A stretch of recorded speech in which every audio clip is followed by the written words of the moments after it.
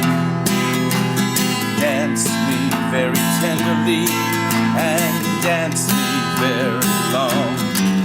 We're both of us beneath our love.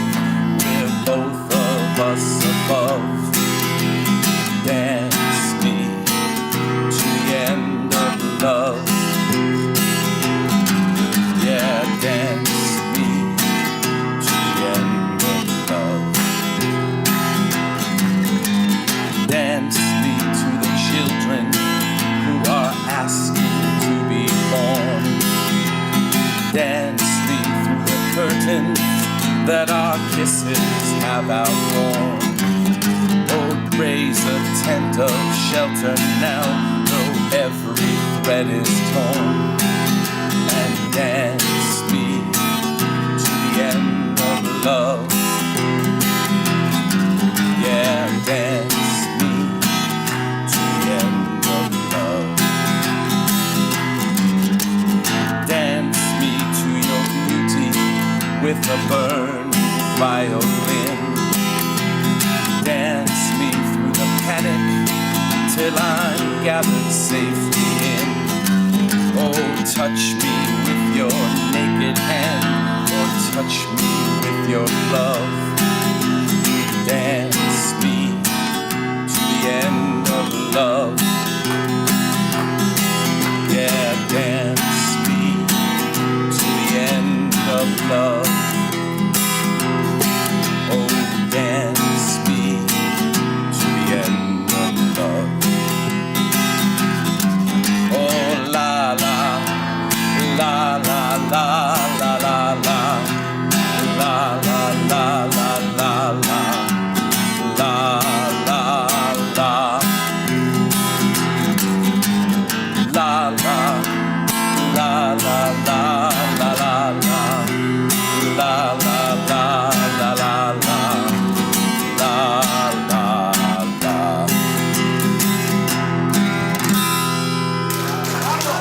Thank you so very much, everybody. Thank you very much. That's a nice surprise. Thank you very much. You know, in honor of what you have done at the end, unfortunately not all of us could hear your beautiful voice and your beautiful connection to Leonard Cohen.